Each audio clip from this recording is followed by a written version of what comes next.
अवलन Allianz Chakswari को मुबारकबाद पेश करता हूँ कि उन्होंने अवामी शऊरी बेदारी कॉन्फ्रेंस और एक नए अज़म के साथ फिर से अपनी जदोजहद का आगाज़ किया है। मैं अपनी बात का आगाज़ करने से पहले इस अवामी हकूक़ के शोधा जिन्होंने मुजफ्फराबाद के अंदर अपनी जानों का नजराना पेश किया, उनके नाम एक नज़म से अपनी बात का आगाज़ करूँगा। जब गुली तेरी राहों में शामे सितम, हम चले आए लाए जहाँ तक कदम, लब पे हरफे गजल दिल में कंदील गम, अपना गम था गवाही तेरे हुस्न की, देख कायम रहे उस गवाही पे हम, नारसाई ही घर अपनी तकदीर थी, तेरी उल्फत तो अपनी ही तदबीर थी, किससे शिकवा अगर शौक के सिलसिले, हिजर की कत्ल गाहों से सब जा मिले, कत्ल गाहों से चुनकर हमारे अलम, और निकलेंगे उस शाह के काफिले, जिनकी राहें तलब से हमारे कदम, मुख्तसर कर चले दर्द के फासले, घर चले जिनकी खातिर जहांगीर हम, जहाँ गवा के तेरी दिलबरी का भरम, हम जो तारीख राहों में मारे गए, हम जो तारीख राहों में मारे गए। दोस्तों साथियों, जॉइंट एक्शन कमेटी के मेंबरान चूंकि इस 4000 रब्बा मील में पिछले 1 साल से चलने वाली तहरीक में, यूं तो इस खित्ते में पिछले 75 सालों से यहाँ के तलबा से लेकर यहाँ के आम मेहनत कश को उसके हुकूक तो नहीं मिले। यहाँ के लोग मुख्तलिफ अदवार में मुख्तलिफ अंदाज में अपनी जदोजहद को आगे बढ़ाते रहे, लेकिन पिछले 1 साल से जॉइंट एक्शन कमेटी के प्लेटफॉर्म से एक तहरीक का आगाज हुआ और वो तहरीक 13 मई को बिलआखिर पहली कामयाबी लोगों को मिली। लेकिन हमें पता था कि यह सिर्फ इतना काम है कि यहाँ के लोग बाशऊर हो गए हैं, हुक्मरान तबके से लड़ाई लड़ना सीख गए हैं।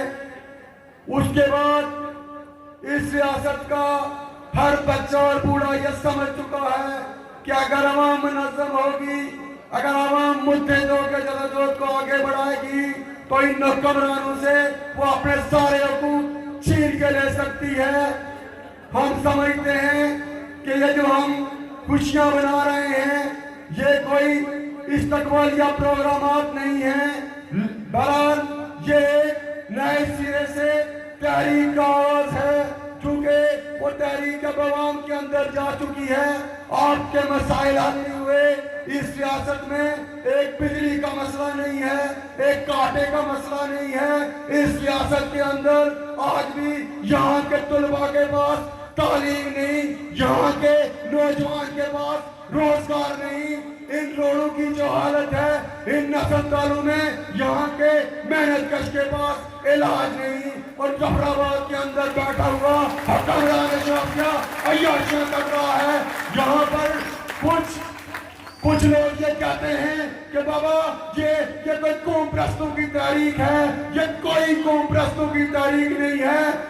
किसी कौम प्रस्त ने मैं आज फख्र से कहता हूँ कि 80 दाई में इस चकसवारी के अंदर एक नौजवान, मैं आज इस स्टेज की वसादत से अरशद महमूद पिल्लू की लाजवाब जदोजहद को भी सलाम पेश करता हूँ।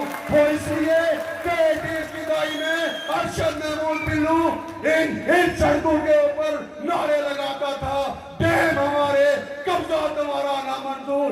आज इस साल के अंदर मैं तकरीबन 10,000 कश्मीरी अरशद पिल्लू देख चुका हूँ। मुझे फख्र है कि अरशद पिल्लू के नजरियात जीत चुके हैं। इस मीरपुर के अंदर मुख्तलिफ नौजवान माजी में ये नारे लगाते थे कि डैम बना था कब्रों पर, तोसी होगी लाशों पर। आज मैं इस साल में लियाकत चौधरी शहीद जैसे सैकड़ों नौजवान देख रहा हूँ। दोस्तों साथियों, हमें कोई शौक नहीं है, हम इस तहरीक का सारा क्रेडिट उमर नजीर कश्मीरी, शौकत नवाज मीर को देते हैं। हम बासियत तंजीम आपके साथ ये याद करते हैं क्योंकि ये किसी तंजीम का मसला नहीं है, किसी पार्टी का मसला नहीं है, ये यहाँ के 98% लोगों का मसला है। मुझे क्या फिक्र है, आज यहाँ का आम आदमी नारे लगाता है कि ये वतन हमारा है, इसकी खातिर हम लड़ेंगे। ये नारे मेरा कायद, मैं जिसको अपना हीरो मानता हूँ, मकबूल बख्श शहीद लगाता है, तो ये नारे हमने आम आवाम को दे दिए हैं, हमने जॉइंट एक्शन कमेटी को दे दिए हैं, हमने यहाँ के आम तालिब इल्मों को दे दिए हैं। मैं एक बात लंबी हो गई, एक गुजारिश करते हुए आपसे इजाजत चाहूंगा कि हमने सच्चे जज्बों के साथ आगे बढ़ना है, जॉइंट एक्शन कमेटी को मुनज़्ज़म करना है।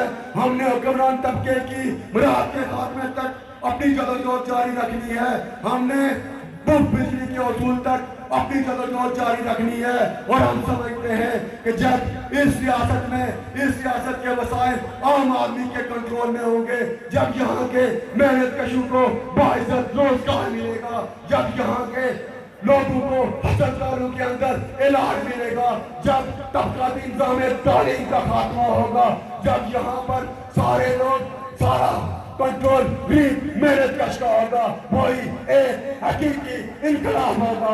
सच्चे जज्बों की कसम आखिरी पता हक की होगी, सच की होगी। मेरा मोटो है इल्म जबरदस्त भाषा।